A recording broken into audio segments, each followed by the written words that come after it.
Now, we're going to go to Clint Curtis in an interview that will absolutely leave you stunned, because your vote, no matter how you vote, no longer matters. It's irrelevant.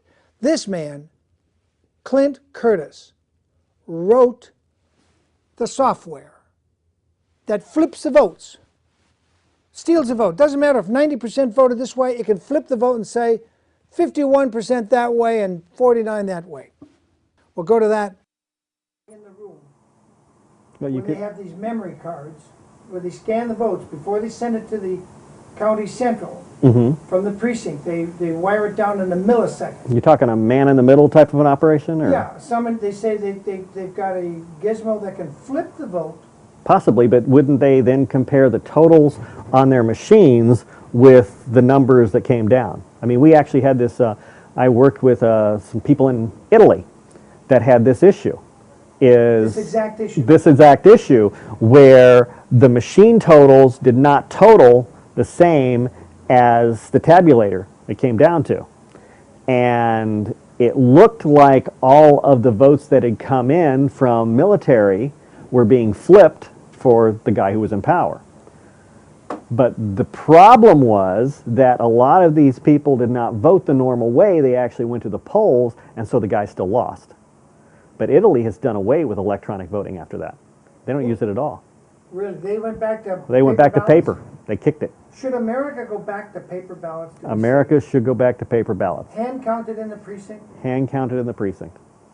It's the only safe way to do it, and it really doesn't take that long because the precincts are staffed to the point where you can do it. You get it to a tabulator. I mean, let's say you're in Miami. You have 10,000 precincts. Sounds like a lot. But you also have, people at each precinct, so they're only counting 1,500 votes, 2,000 votes. They're not counting that much. But when you take that 10,000, you take it by 2,000, now you move it onto a central system, then there's this huge stack of votes that have to be counted. And honestly, how do you count 2 million votes? You can't count those by hand. Right. So they've self-created their own problem. If they count at the precinct level, it would be 2,000 votes. They counted at the main level, it's now 2 million votes. You have to have a computer to count 2 million votes. You don't have to have a computer to count 2,000. What do you think about these voting in Arizona where people can vote from their home computer? Terrible idea. The internet is less secure than even the machines. At least the machines have some form of security involved. Whereas if you're transferring things over the web, it's potluck. Now you have more ports, you have more entry to it. Did you hear about the district where all their voting machines had a fire and all burned up before they could be... I heard about that. Do you think that was just an accidental fire? I don't know. It seems odd. It seems odd. Well, in Florida, when I was fighting to get rid of the machines here, and I finally succeeded in them saying we're not going to use these anymore, as opposed to selling them to the public to be actually inspected, they took them, disassembled them, and crushed them. These expensive machines, rather than sell them to surplus, except for the ones they actually could sell to other states. And the ones they sold to other states, guess which state got it? South Carolina, which had that really weird election where that guy who didn't run in the senatorial campaign, the vagrant guy, unemployed guy that was being charged with some sort of crime, actually beat the person who had a chance to win. And who got that? South Carolina. So you're saying Florida threw away the machines and sold some to South Carolina, and they actually disassembled and crushed the machines. What year did they do that?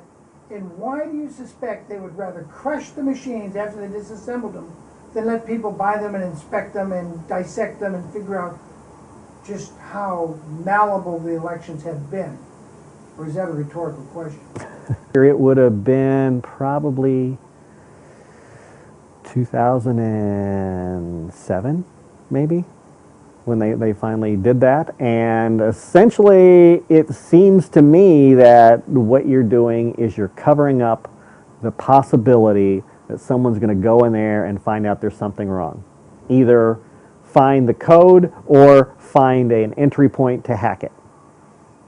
And You really are going to be embarrassed if either one of those happens, since you've kind of said, that none of this happened. We're just getting rid of it because people don't want it anymore, rather than we're getting rid of it because we know it's defective. How So many other states have done away with these boat scamming machines besides Florida? a handful. I'm thinking 20, 25 is what we've been successful at. And even those are only partial in some regard.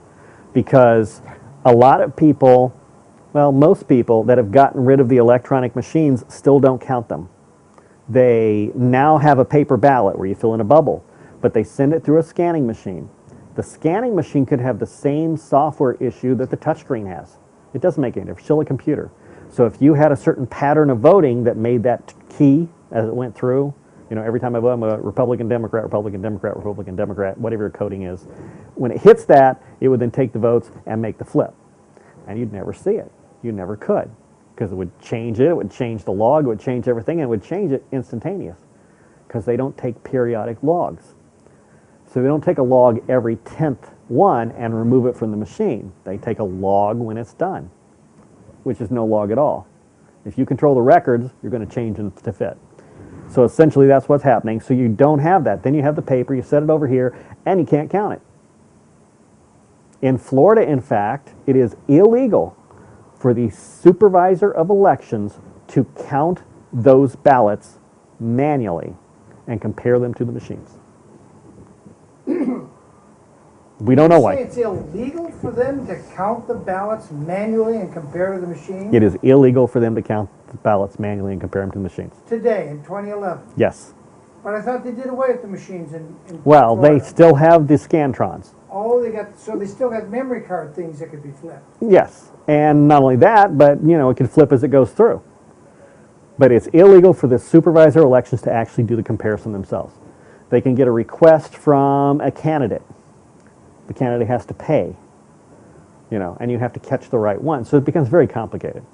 It makes it basically shuts down any chance of verification of what's going on. And once again, they collect them from the precincts, bring them into a central area, so they're kind of counted in secret.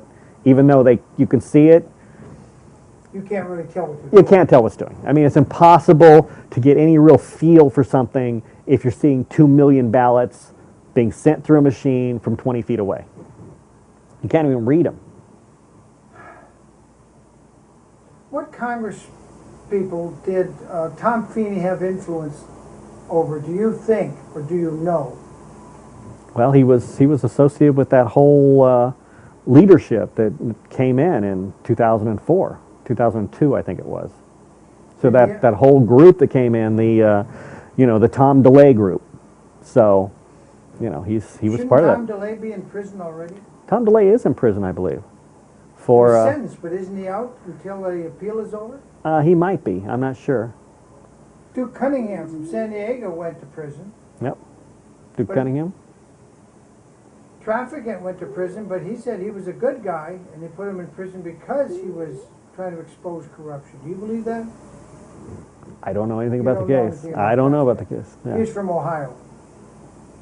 So It's hard to say. There's always something, but it's hard to say. this Henry Nee, how do you spell his last name? N-E-E. N-A-E. N-E-E. Is he still in prison?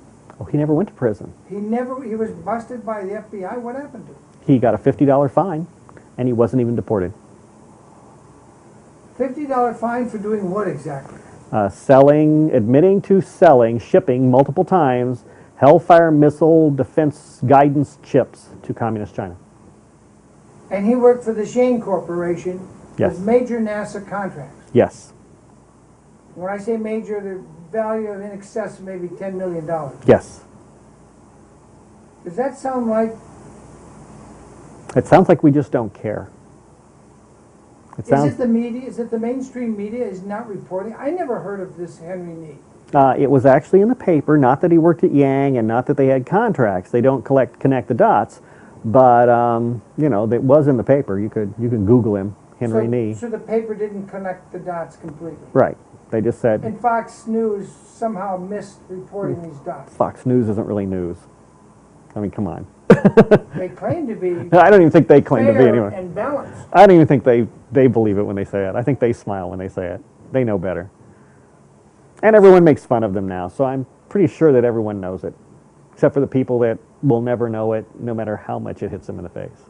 This vote rigging software that you wrote should have brought some congressional inquiries, don't you think?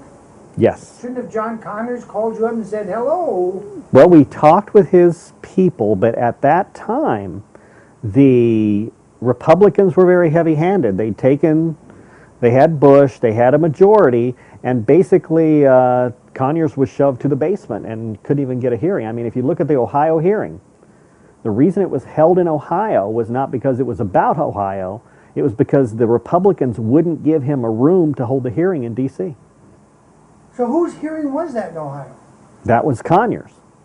But he couldn't have held it in D.C. because they wouldn't give him a room. They wouldn't schedule him a room to hold it. I didn't know that. It's very politicized. It's very strange that we're accepting this. And it's getting worse, but you know.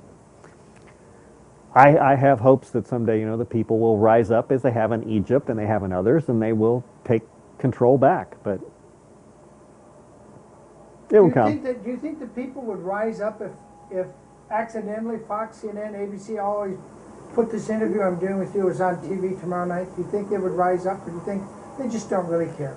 Well, like I said, a lot of people don't care. I mean, not just the Republicans on TV, but I've spoken to several, you know, on the street, and you see it in the media that, you know, talk about, well, democracy's fine as long as it's our brand of democracy. So they don't really care about the will of the people. They don't really care that democracy is, you know, a populist-based thing, and that even if it goes through some sort of trial and tribulation, it will come out good. It's, no, we need to control it. We don't care what the people want. This is what we want. And there's a lot of them that way. You see it with the Bush, with the Obama people all the time. They don't care whether Obama won or not. They want him out of there. They just as soon have a fixed election as have a real one, as long as their guy wins the fix. Do you think Obama won the election honestly? Yes. I think he would have lost, like I said before, if Pennsylvania had gotten tighter.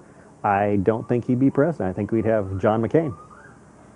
Hasn't he continued Bush's policy? He said he was going to end the war. He's continued, escalated the war. He's going to be out in 1 year. We're now in the third year of Obama's war. Oh, I agree.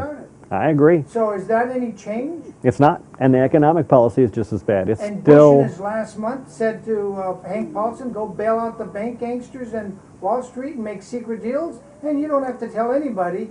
And didn't Obama expand those bailouts? Pretty much. So there's no real change of policy. There hasn't been a change of policy. So and there hasn't been a movement to fix the fair and balanced problem, where they actually have a way of communicating to people on all levels. They haven't fixed the problem of the voting issue. And until they address that, probably not much else is really going to matter anyway. A young man named Michael Warnken was recently on my show, well, not recently, about a year ago.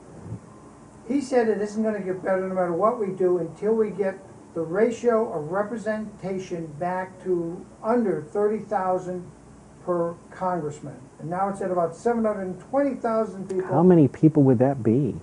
It would be around 10,000 House Rep members. But it's interesting because that's what's mentioned in the Federalist Papers, and that's what's in the Constitution for reapportionment is 30,000 to 1. We have just ignored that. I think that a legislative body of 10,000 people would be unmanageable. Don't you? Not as unmanageable as rigged elections. Well, rigged elections. Well, rigged elections are very manageable. The Well, I mean, same they're people stay in